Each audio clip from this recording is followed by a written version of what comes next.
So hello everybody and welcome. My name is Jamie Tan and I am Brookline Booksmith's events director. I'd like to thank all of you for coming out tonight and supporting your local independent bookstore.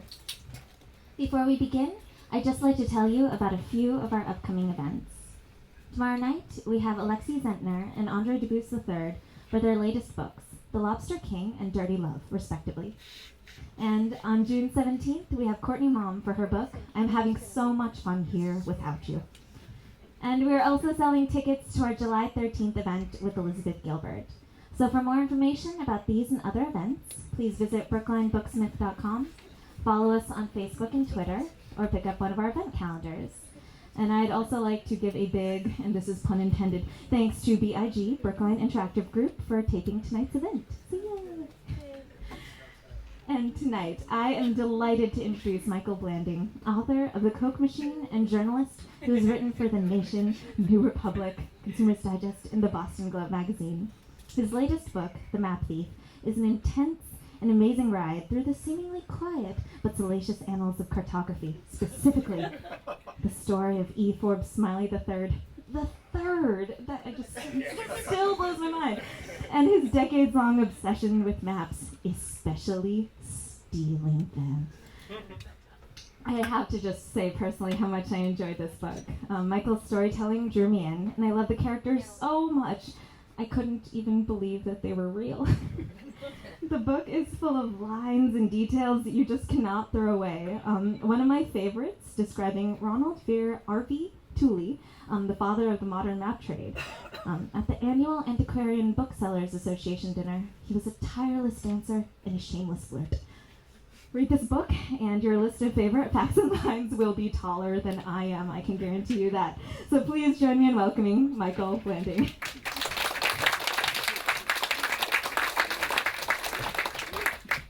Thank you, Jamie, for that great introduction, and to Brookline Booksmith for hosting me. And so excited that Map Thief just came out on Thursday, so it's really great to be here in front of the hometown crowd for the book launch. And I have to say, it's a bit of like, this is your life up here. I've got friends from junior high and high school here, my family's here, colleagues from journalism here in Boston. And just two groups I wanted to call out for special mention. The Schuster Institute for Investigative Journalism at Brandeis University, where I'm a fellow. There's some folks here from there tonight. The research assistants there. Research assistants there were just really instrumental in helping me put together this book, including tracking down a lot of the beautiful pictures and maps that you're going to see tonight. So thank you for that to them. And also the Launch Lab, which is a group out of the Grub Street Writers Group here in Boston. And the Launch Lab is this sort of boot camp for folks who have books coming out, and to sort of share techniques for publicity and for getting the word out. And there's a bunch of folks here for Launch Lab here tonight supporting my book, and I'll be there at their launches as well. So I'm going to... Don't worry about it. I know. This is going to be great. I'm going to hang out here for a while still. I just can't punch this thing. Okay. So I'm going to read a little bit from the book, and then talk through some of the story and a little bit of the narrative of the book. But really, this is just an excuse for me to show some beautiful pictures of old maps. So I hope that you enjoy them. All right, so this is basically the very first section of the very first chapter, so there's no intro necessary. E. Forbes Smiley III couldn't stop coughing. No matter how much he tried to suppress it, the tickle in the back of his throat kept breaking out into a hacking cough, drawing glances from the patrons sitting around him. The glass fishbowl of a reading room at the Beinecke Rare Book and Manuscript Library at Yale University was quiet, except for the low hum of the air conditioning and the clicking of fingers on keyboards, making Smiley painfully aware of the noise he was making. At one point, he pulled a handkerchief out of his pocket to muffle the sound. As he did, an X-Acto knife blade, wrapped inside, fell softly onto the carpeted floor. He folded the cloth and put it back in his pocket, oblivious to what had just happened. Smiley was in the Beinecke this morning to study some rare atlases in preparation for the London Map Fair, an annual gathering of hundreds of map collectors who came to the British capital to buy, sell, and trade antiquarian maps. As one of the top dealers in the field, Smiley hoped to use the event to climb out of the financial hole into which he'd recently sunk. So far, the trip hadn't gone well. The previous night, he'd woken up miserable in a cheap hotel. It wasn't the kind of place he'd usually stay. He favored luxury hotels, where he could see the look of surprise and interest split across the faces of people when he let it be known he was a map dealer. He looked the part, too. With graying hair swept back over his ears and a long oval face ending in a narrow patrician chin. A pair of silver wire-framed glasses perched on his nose, and he invariably wore tweed or navy blue blazers. That, along with his Yankee-sounding name, usually caused people to assume he was from old money, an impression Smiley did nothing to correct. When people thought of Forbes Smiley, as he was universally known by friends, dealers, librarians, and clients, a few words inevitably sprang to mind: gregarious, jolly, larger than life. He spoke with the resonance of an Italian tenor mangled by a nasally waspish affectation. His voice, like Daisy Buchanan's, was full of money. When he made phone calls, he made sure to announce that he was calling from the vineyard. His upper crust affectations, however, were tempered by a charming self-deprecation. He'd ingratiated himself with many a librarian by inquiring after her spouse or children, and reciprocated with entertaining stories of travels around the world or the progress of a new home he was building on the vineyard. Most of all, people thought of his laugh. For years, people had reveled in Smiley's laugh, which rolled up out of his belly and racked his body in a cackle that only increased in volume the longer it went on. It was the kind of laugh that in college had earned him free tickets from theater producers who sat him in the front row to egg on the audience. And it generally caused people to excuse the pretension that crept into his voice when he was expounding on any of his obsessions: architecture, New England history, the blues, and of course maps. Whether they liked him or not, his colleagues and rivals in the map business had all been seduced by his knowledge, which in certain areas exceeded that of anyone else in the world. On the morning of June 8, 2005, however, none of the librarians at the Beinecke's public services desk recognized him. Had they known him, they would have been shocked at the transformation he'd undergone. In addition to the cough that had developed overnight, he was suffering from a splitting headache left over from a night of drinking. Smiley had been drinking a lot these days. It was the only thing that took his thoughts away from the problems that multiplied in his mind whenever he was sober. As gifted as he was in remembering details about maps, he was abysmal at managing the details of the business through which he earned his livelihood. No matter how entertaining his stories, the truth was that he was overextended and hemorrhaging money. The stress had taken a physical toll, leading to a constant pain in his back for the past 2 years. This morning it was particularly awful. Each time a cough racked his body, fresh bullets of pain rocketed up his spine. Smiley made 2 phone calls that morning, one to his wife and one to a client. Neither ended well. His spirits were already sinking as he headed across town to Yale's campus. If anyone had stopped to wonder, they might have thought he looked strange in a tweedy olive blazer on this warm summer day. Then again, Yale was full of eccentric professors who might be found doing just that. Probably no one gave him a second glance as he crossed the Beinecke's broad plaza to enter the building. So that's the beginning of the story. And it's also in some ways the end of the story, because that was the day that Smiley ended up ripping a few maps from a few volumes in the Beinecke's library and slipping them into that blazer pocket that he wore on that unseasonably warm day. And as he was leaving the building, he started at the Beinecke Rare Book Library. So this is a map I actually had specially made for the volume. I actually reached out to an illustrator. I was particularly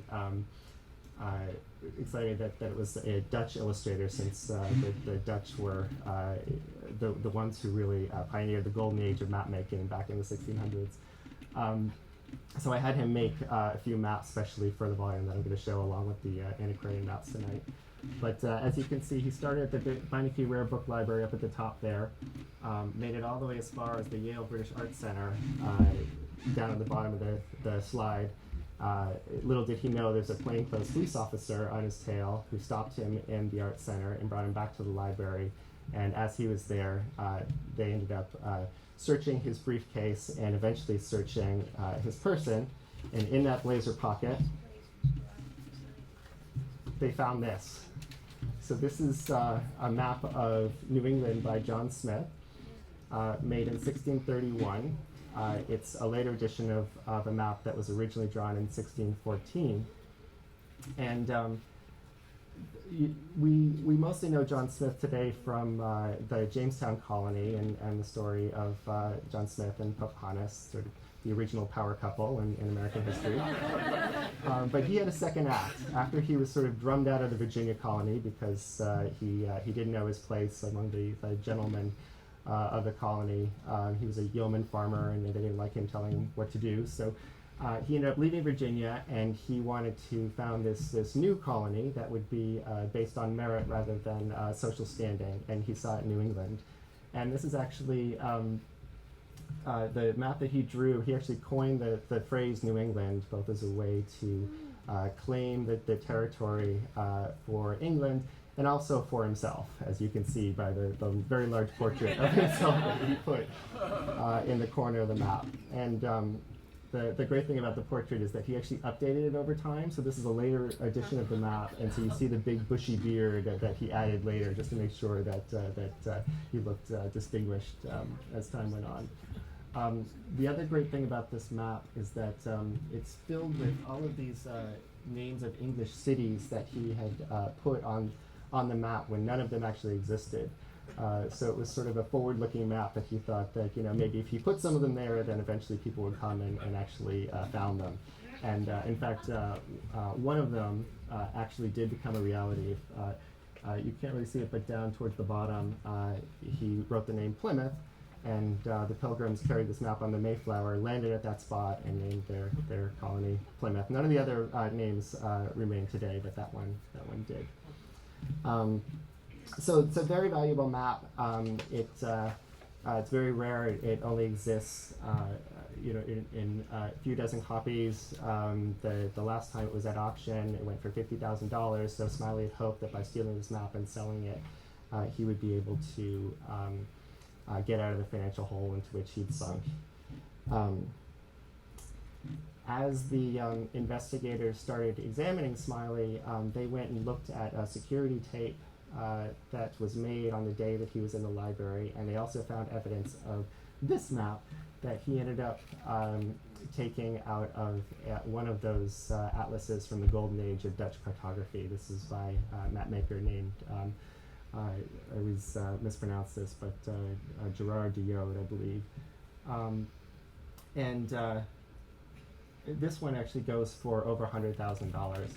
It's incredibly rare. So this was going to be a big payday for him if he were able to get it out and sell it to the right dealers or map collectors. So the FBI came in. They found evidence of a couple of these maps and realized that he was up to no good. But the one problem they had was it's very difficult to actually tell that a map actually belongs to a particular institution or a particular book. There's so many copies of these things. It's not like a work of art where you might have one copy and it's hanging in a museum and everybody knows where it is. You may have a dozen copies of a map. There may be books and atlases that are supposed to have a map that don't. There may be books that have a map inserted that isn't in the catalog. So the FBI was sort of faced with this quandary of how can we actually tell, okay, we know that he has this map, we know that the library's missing the map, how can we tell that this is actually the map that he stole? So a break that they got really early on, which I thought was just really cool, is they were able to find wormholes in the map, that de Jode map, that matched perfectly with the wormholes in the volume that he stole it from. So basically it was as good as a fingerprint that they were able to tell that yes, indeed, he had taken that map. So knowing that he had stolen at least these maps, he had 4 maps on him at the time, including the Smith and de Jode maps. Then the FBI was faced with trying to figure out how many other maps he may have stolen. And so as they started calling around to libraries, there were actually 6 different institutions that determined that they were missing maps, that Smiley had been visiting them, and they were missing maps that he had actually looked at. So Yale, there's another library at Yale, the Sterling Memorial Library, in addition to the Beinecke, Boston Public, New York Public, which had both the map division and the rare books division missing maps. Harvard, the Houghton Library down in the corner there, the British Library in London, and the Newberry Library in Chicago. So it's not surprising that 2 of the libraries were from the Boston area. Smiley actually had deep roots in Boston. He was from New Hampshire originally. He started out his career as a map collector in New York, but one of his biggest clients was Norman Leventhal, who some of you may know that name. He was one of the biggest real estate developers in Boston. He helped develop the Boston Harbor Hotel. Smiley helped him create the largest and most impressive collection of maps of New England and Boston that were ever assembled. And many of them are actually hanging in the Boston Harbor Hotel today. So before he was a thief, he was actually a legitimate map dealer. He was actually helping create collections rather than dismantle collections. And in fact, if you go to the Boston Public Library today, the Norman B. Leventhal Map Center is actually founded by bequest from Leventhal. She started the center there. Of course, as Smiley's financial difficulties deepened, he also started targeting the Boston Public Library, and so I'm just going to read another little passage about that to show you what he was up to locally.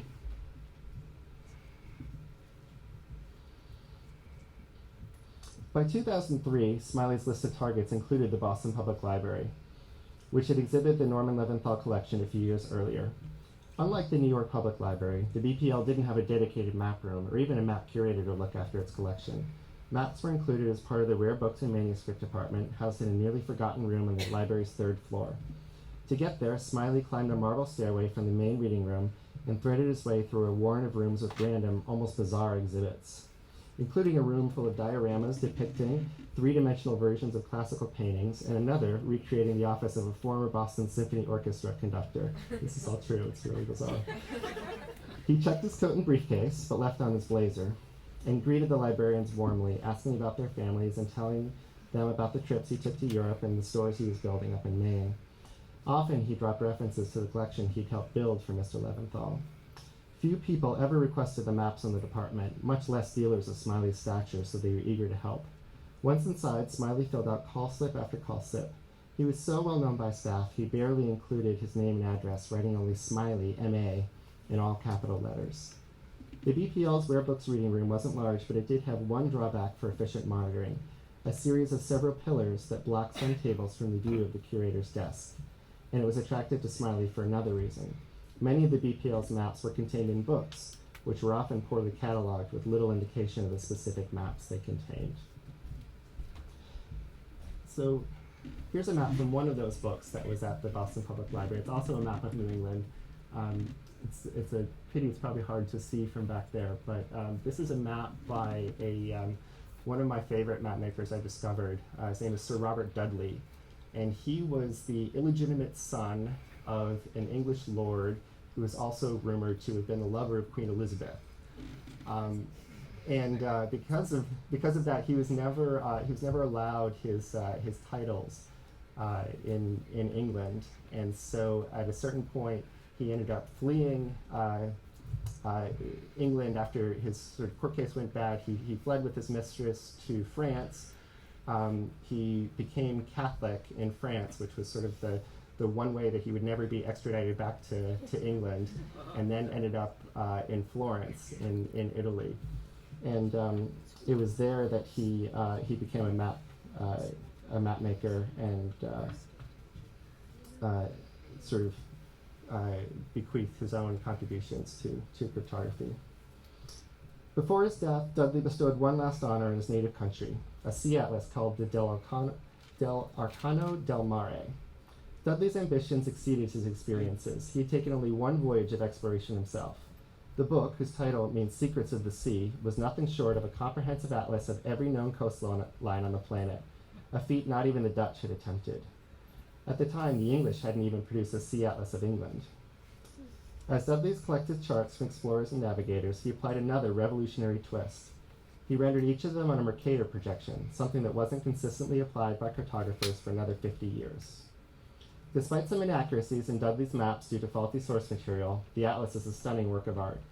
Dudley gave his manuscripts to a young Florentine engraver who spent 12 years and used 5,000 pounds of copper to reproduce them. He copied them in a delicate, spidery hand, transcribing the Italian words with a fine calligraphy adorned with loops and pirouettes. The overall effect is breathtaking, making Dudley's charts highly desired collector's items today. Smiley checked out the BPL's copy, a 2-foot-high tome with a brown leather cover, on January 14, 2003, May 12, 2003, and again on July 19, 2004.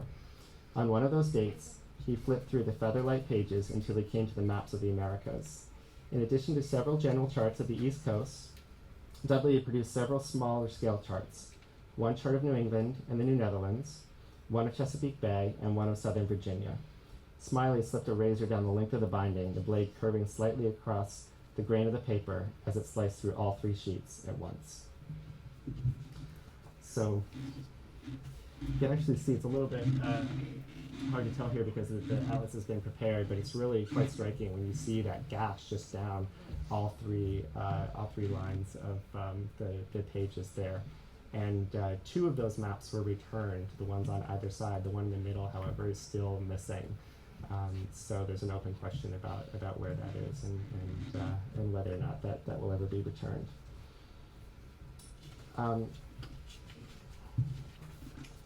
So I just want to show you a couple more maps here, particularly maps of New England, because I think that these are really fascinating to look at maps of a place that you know well.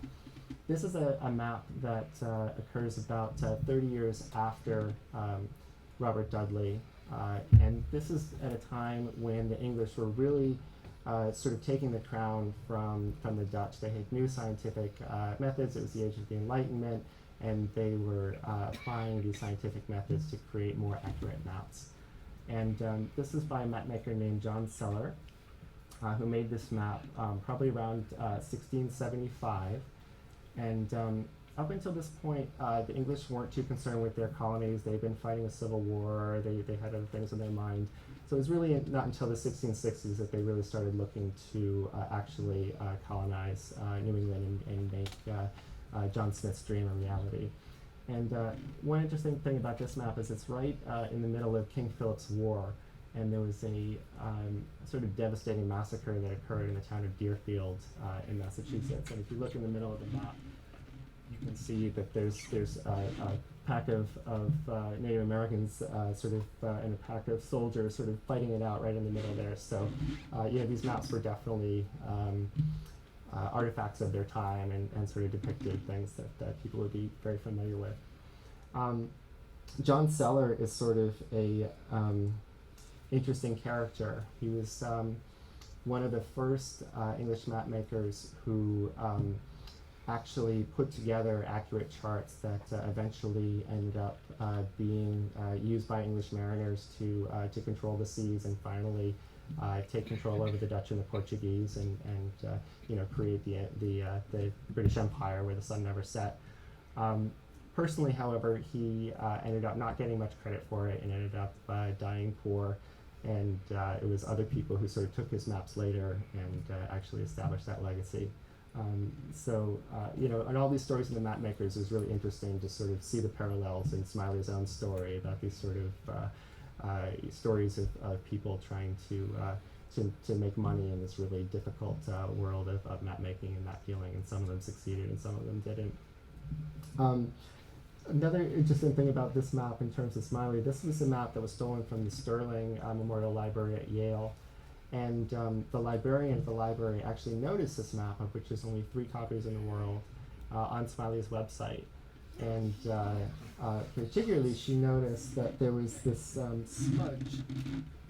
There was a smudge right sort of to the left of that sailing ship. And she instantly recognized it because she had always thought that she had made that smudge.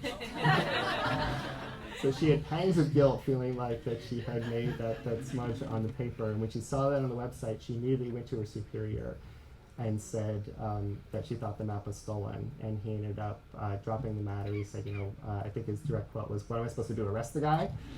And so Smiley ended up stealing for another 3 years. And this librarian actually kept a list. She would look at the website and she would look at their maps. And so for those 3 years, she actually kept a list of the maps that were missing that she suspected Smiley was stealing, and she was onto it before anyone. And that list was actually very helpful later when the FBI started going through and trying to figure out the extent of his crimes. They had a list that they could use to determine some of the maps, including this one, which I'm not going to say too much about, but it's a map of Boston from 1743 that was actually the most expensive map that Smiley stole. I think there's only 5 of these in private hands.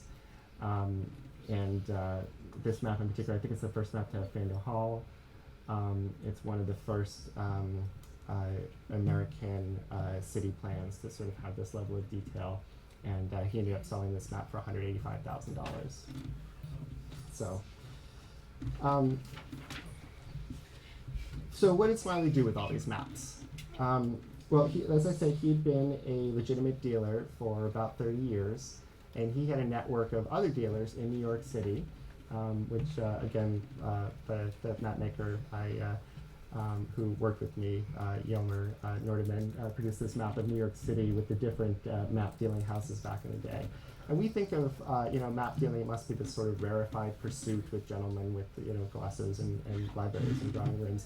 Nothing of the sort. It's a very competitive business. Some might even say cutthroat business of people competing at auctions for these artifacts that are worth incredible amount of money. And there's a lot of secrecy in the profession where people don't want the other dealers to know exactly which maps they have, which maps they're selling. They don't want the other collectors to know that they just sold this map to their competitor across the street. And Smiley was able to exploit that secrecy and sell to these various collectors and tell them that he was selling off old collections and that these maps, that they were rare, but they were not the only copies in the world, and so they believed him and they paid a lot of money for these maps. One of them, this John Seller map that I showed you earlier of New England, this is my favorite story in the book. He ended up selling to a collector up in Maine who runs a map library up in Maine, where they just happen to have the International Cartographic History Conference, which is this, it happens every 2 years, and it's a very big deal among map dealers and collectors.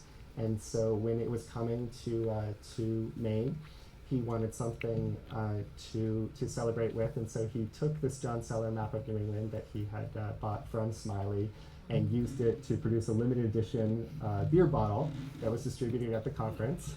And Smiley actually took the map and, in order to disguise its origins, actually painted parts of the map, including the loincloths of these 2 Native Americans that are holding up the cartouche. And so you can see right on the label there, those green loincloths of the Native Americans there. That's Smiley's own little contribution to the conference. So, but it just sort of goes to show you just how he was able to get away with all of this. Here you have, this collection of the most prestigious map dealers and collectors in the world, all having a good time sipping this bottle of beer, and none of them realized that they were actually holding a picture of a map that had been stolen just a year before. So just a couple more things I want to share before I end here and start and take questions. So the other question is, what did Smiley do with all this money? And of course, part of the money he spent on the kind of things you'd expect. He spent on building a nice house in the vineyard. He spent on plane tickets to Europe. He spent on nice clothes. But by far the majority of the money that he ended up making from these maps he stole, he ended up spending on this small town up in Maine. It's right here. It's called Sebec. You can barely find it on a map. And he was always a lover of New England history, and he bought an old farmhouse there that he restored.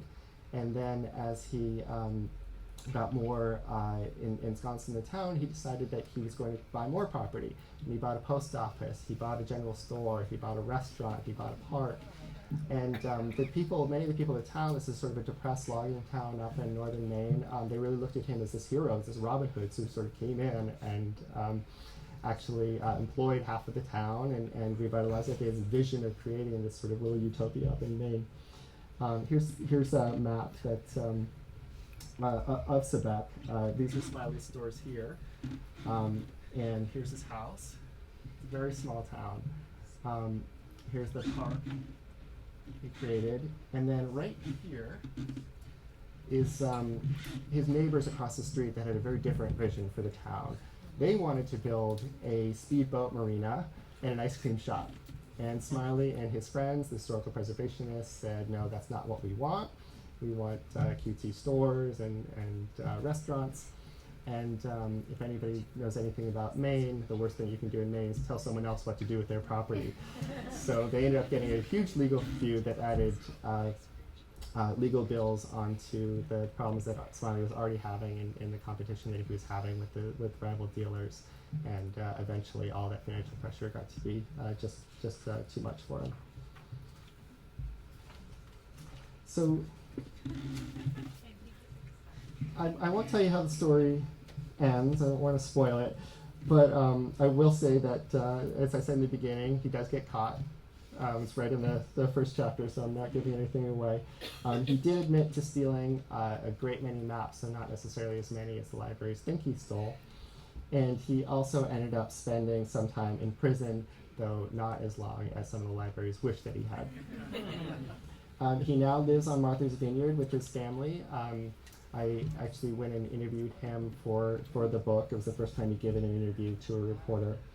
And currently he's working as a skilled laborer for $12 an hour. And he's completely given up map dealing and map collecting. And I was surprised actually at how remorseful he was for the damage that he'd done, particularly to the librarians and the dealers that he had betrayed, many of whom were his friends. But I also thought it was interesting that he started a second career as a painter. When he was in prison, he took up watercolors. And this is actually watercolor from one of the art shows an art show that was on the Vineyard last year, in which he had a few of his paintings up. And given his attention to detail and the meticulousness with which he pursued map dealing, it's no surprise that he's applied those same sort of skills to watercolors. I actually think it's pretty good. One final note that, as you can see in the card here, he no longer goes by Forbes Smiley anymore. Now he goes by Ed. So thank you so much for listening to our presentation.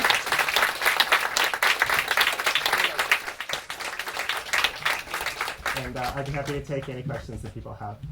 Rhonda? So what happens when they figure out he's the one who stole a map, he sells it to a dealer, the dealer subsequently sells it to his client? How do they recapture the map, and are the people in the intermediary and the client made whole, or what happens in a case like that? I mean, it's not like artwork that has usually a registered fine artwork on the back. Yeah, well, it was so the question is, what happens when these maps are sold? How do they recover the maps, and how do they recover the money? Sort of where does the buck stop? And in this case, it really stopped with the other dealers. What was interesting was the FBI went to these dealers and said, listen, we're not going to ask you who you sold these things to. Just get them back and return them to us. And the dealers who didn't want the black mark on their reputation mostly cooperated, even though they didn't have to. They would reimburse the client. Exactly. The dealers, most of these maps had already been sold on to collectors, so the dealers paid back the collectors. Some of them paid back enormous sums. One of them had to sell a painting worth $1 million that he'd sort of stashed for a rainy day. They ended up getting back a lot of the maps from these collectors, not all of them, but most of them, returned them to the library. So the libraries were made whole, the collectors were made whole, and it was the dealers in the middle who were really left holding the bag. Gary? Yeah, were there any safeguards put in place, like after this crime occurred, that they sort of catalog things a little bit better, or do something to maintain that this wouldn't happen again? Yeah, a lot of the libraries, especially the libraries that he stole from, they already had security measures in place, but they really ratcheted up their security by installing cameras, they installing procedures whereby, he was so well known by some of these libraries, they would give him a folder full of maps, and he would take one out of the folder. So they don't do that anymore. They are very meticulous about who has what map when to make sure that they all come back at the end of the day. But some of the librarians just admitted to me right out, that no matter what they do, there's still the chance of this happening, because these are, to their credit, these may be historical artifacts hundreds of years old, but they're really made to be shared and enjoyed by scholars and the general public. So they're not going to put these under lock and key and say that nobody can look at them. Which, in the back there, yes. You had mentioned early in your introduction that he at first was going to cooperate, then he changed his mind, and one of his close confidants and advisors said, look, you don't have the personal distance to be able to not have this have negative repercussions on him and his family and all that. Then you do all the interviews, you write the book. Have you been in contact with him since? Has he read it? Is there any feeling of how he feels about this book now, and whether he should have gone with his gut at the beginning and not participated? Yeah, the question is, in the introduction to the book, I refer to the fact that I initially approached Smiley, and he did sit down for 2 interviews with me. At a certain point, he decided not to cooperate with the book anymore. So, and there's still an open question about why that's the case. He said that people very close to him had advised him that he was too close to the material, and that he, might say something that he shouldn't. I don't know if there were things that he was trying to hide, or if he just didn't want to get embroiled in some of these the controversies that he had with other dealers, with other collectors, to sort of bring up that old baggage. I will say though that is once I got that email from him saying he was no longer going to cooperate, he really meant it, and I have not heard from him since. So I did send him a copy of the book a few weeks ago before it was released to the general public, and told him that thanked him for his cooperation, and I hope he thought it was fair, and that he was happy with the result. But I haven't heard anything from him since. How many years do you think this went on? That he was stealing? It's a good question. So initially, when Smiley was first captured, he said that he started stealing in 1998, which was particularly troubling, since that was the time that he was helping to assemble this great collection of maps of the New York Public Library. And so there's some thought that he may have been stealing at the same time that he was helping to assemble this collection, which would be particularly troubling. Later in court documents, he changed that and said that he didn't start stealing until 2002, which was right around the time that he took that John Seller map of New England that I mentioned before.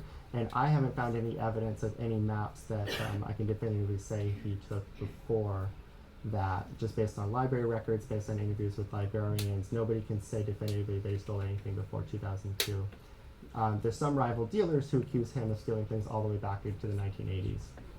So it's an open question. So are there other convicted rare map thieves out there? The question is, are there other convicted rare map thieves out there? Surprisingly, yes.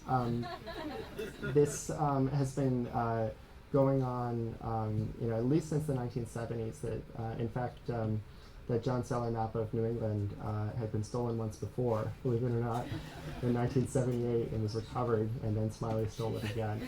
Wow.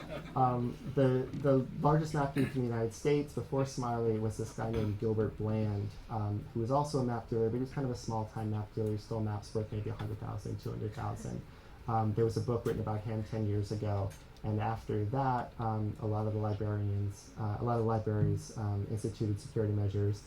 Some of the dealers really made a plea for more public disclosure of maps that had been stolen, maps that were missing, and but it never ended up happening. And then 10 years later, the Smiley thefts happened. So it just goes to show you that you can take all the precautions in the world, and it can still happen. I'm curious to know how and why the FBI got involved. Was it just because of the enormous range of his crimes, that he was in several different states and countries? Yeah, the exact law that he was prosecuted under was, the question is, why did the FBI get involved? So there's actually a law against stealing artifacts of cultural heritage, I believe it is. And that law was actually put in place after another map thief back in 1996, who had stolen a number of rare maps and rare books from Columbia University Library. That law had been passed. So they were able to use that, and it was a way to put more pressure on Smiley, who was looking at significantly more jail time under federal law than under the state laws that he could have been prosecuted under. And it was also because it did cross state lines, because there's so many libraries involved. The FBI really did take the lead on it, and the FBI agent, as an aside, is quite a character in himself. He was a former cop in Rhode Island. He's got this thick Boston accent. He's like he's not your image of like the FBI, G-man with the sunglasses. And before this, he'd been prosecuting violent crime and cocaine busts, and here he was with this pile of maps and had to figure out which one belonged where. And so he spent about 2 years of his life on this case, and did a really amazing job, at least, at recovering the maps that Smiley admitted stealing. So when and how did you get interested in writing about this? The question is when and how did I get interested in writing this book? I'd always loved maps. I've always been a big map geek. I have a very small collection compared to these people. They're international subway maps that I have on the walls of my house. So I remember this story when it first happened back in 2005, 2006. But it was really just a few years ago. I was with other journalists, literally at a cocktail party, and I was griping about the fact that I didn't have any juicy stories to follow up on. And one of my colleagues said, the Smiley guy is out of prison now, you should see if he'll talk to you. And that's really how the story happened. I started as a magazine article and started talking with friends and other dealers and librarians, and eventually one of them introduced me to him, and he agreed to talk to me at that point. After just talking with him for 4 hours, he was such a fascinating character that I knew that it was more than an article, that it was really a book. I may have missed something in the beginning when you talk about him leaving the Beinecke Library and the security officers following him. Why was he following him? And had he seen him, or was this a fluke? I mean, that's how he got caught. Why? Did I miss something? Yeah, no, thank you for asking that question. The question is, why did the security officer follow Smiley out of the library? And it's because of what I alluded to in the first paragraph, that knife that he dropped on the floor. It was a razor blade, X-Acto blade knife that, even though he wasn't using that to remove any maps from from the library books that day, one librarian found it while he was out to lunch, and alarm bells went off, and they said, this guy's a map dealer, he's got a knife, let's follow this guy. And that's essentially how he got caught. And that's how he got caught, was that slip up, blowing his nose and dropping the knife on the floor. And incidentally, he wasn't required to cooperate when the police officer actually stopped him at the British Arts Center. They really didn't have probable cause. They really didn't have any reason to stop him, but he was able to talk him back to the library, and was able to have him show the maps. And at that point, then they realized they had a case. Yeah. That first map you showed of the whole world looked amazingly accurate. I wonder if it's considered accurate today, and if so, how they did it. Yeah, it's pretty amazing to see the progression of map making from right in the middle of the 1500s. If you just look at where they started at the start of that decade, which really was right after Christopher Columbus and discovering the New World, and you look at the end of that decade, I mean, they just proceeded by leaps and bounds, and so. But not without some hiccups along the way. There was about a 100-year period, and from I think the late 1500s to the late 1600s, where California was an island on all maps of the world. That they had it right in the beginning, and then somebody decided that Puget Sound connected with the Baja, the Gulf of California. And so for about 100 years, California was an island until the King of Spain actually had to issue an edict saying California is not an island. So even then, they still made mistakes, but it was really incredible to see that progression over that time period. Any more? You said he had it in his blazer pocket. Was he folding the maps? He was, yeah. The question is, how did he have it in his blazer pocket? And it's actually amazing. I was able to view the security camera footage, and it was almost like he was a magician. He had the book, he opened it up, and he kind of flicked the page down and closed the book real quick, and then opened it up again, flicked it the other way, and closed it. And then you don't even see him could take the map out and slip it in his pocket. He does it so quickly, you barely see it. But he was able to take these maps that were folded, he would bring them back home to his studio, he would iron them out. Sometimes he would paint them, he'd cut off the margins to obscure where they came from, and in the process, of course, he damaged some really priceless artifacts, but he was pretty good at what he did. Do you think he was motivated purely by money, by greed, by this financial panic, or was there something more to it, or some other element too, like obsessiveness and like wanting to hold them and own them? Yeah, I go into that a lot in the book. The question is, why did he do it? Essentially, was it just for the money, or was there some sort of deeper obsession at work? And that's kind of the question that I enter into the book with. Since we already know that he got caught. The question is, how many maps did he steal or anything like that? The real question was why did he do it? Here's this guy who is really this very distinguished map dealer, more knowledgeable than anyone in the profession in certain areas, really could have been a legitimate map dealer and made a lot of money that way. And I think that, part of it was just being a bad businessman. He was always over his head. He was always kind of chasing the money to the next deal. But part of it, I think, was this, the sort of grandiose view that he had of himself, that the town that he was building up in Maine, the way he presented himself, the way he sort of created this image as this jet-setting kind of, blue-blooded map dealer, map collector. I think that was just really, he was really enticing for him, and I think that as he ended up getting in those financial difficulties, he couldn't sort of give up that image of himself. He couldn't just close down the shops in Maine. He couldn't stop, taking the trips and presenting himself as this sort of rich map dealer. And so when faced with that choice, I think he ended up looking down at the book in front of him and realizing he could take that map and sell it next day for $50,000, and that sort of started that slippery slope. So, Alex. I have one more theory about. Okay. And that is, I knew very well, but he made a career of promising to find the impossible and deliver the next incredible find that no one else could.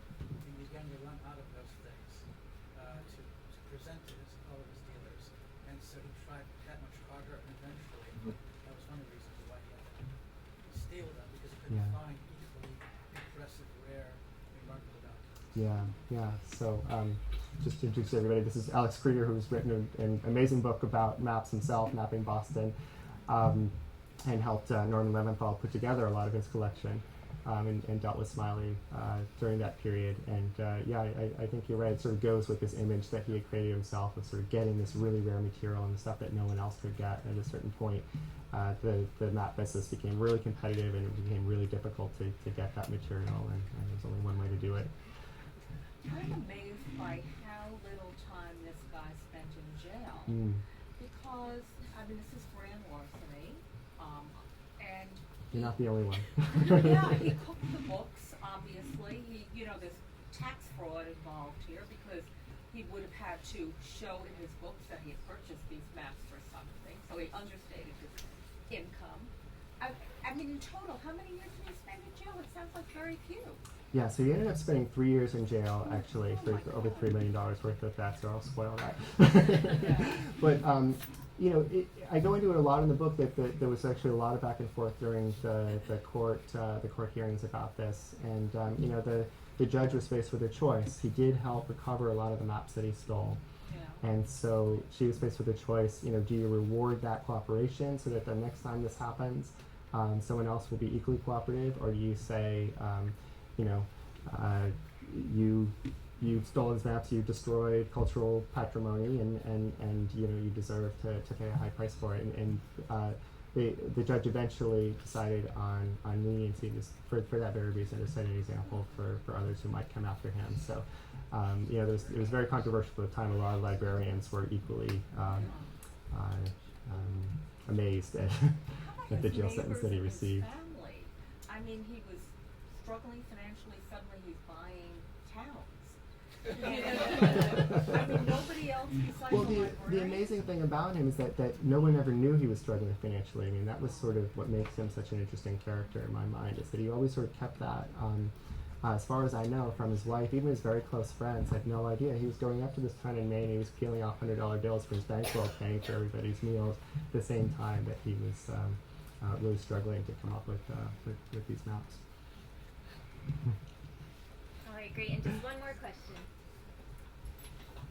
Did you ever get a sense of why he wasn't made to compensate or pay back any of the dollar value of the maps that were stolen that weren't able to be recovered? Now, there are a lot of criminals accountable for theft that goes on. They have to pay fines and retribution and all of that. So the question is, did he ever compensate the dealers for the maps that he stole? Wasn't he held accountable? Or why wasn't he held accountable for that? So interestingly, because he cooperated and he actually admitted most of the maps that he stole that couldn't have been proved otherwise, he wasn't on the hook financially for those. The only map that he was actually on the hook for was that Diode map that I showed that was worth $125 million, but had been returned to the library. So really he owed nothing. However, as part of the plea bargain, he actually agreed to pay back all of it. And I don't know if he did that as a sense out of a sense of nobility, or whether, what the conversations were between the lawyers that made him volunteer to do that. So he actually owes about $2.3 million. And as far as I know, he's paid back very little of it, just because he doesn't have the funds to do it. So technically he is on the hook for that. And the dealers that I spoke to joke amongst themselves that they should be able to rent out his house in the vineyard as a timeshare every summer, and maybe that could be a way that they could recover it. But no, he's actually paid back very little of it.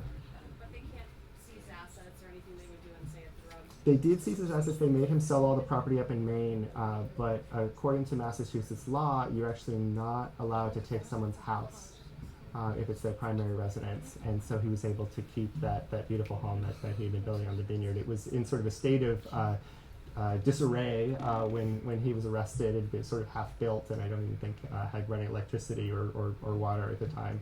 But it is in a pretty nice location, and his family has continued to live there. So, great. Well, thank you so much, everyone, for coming. For all the good questions.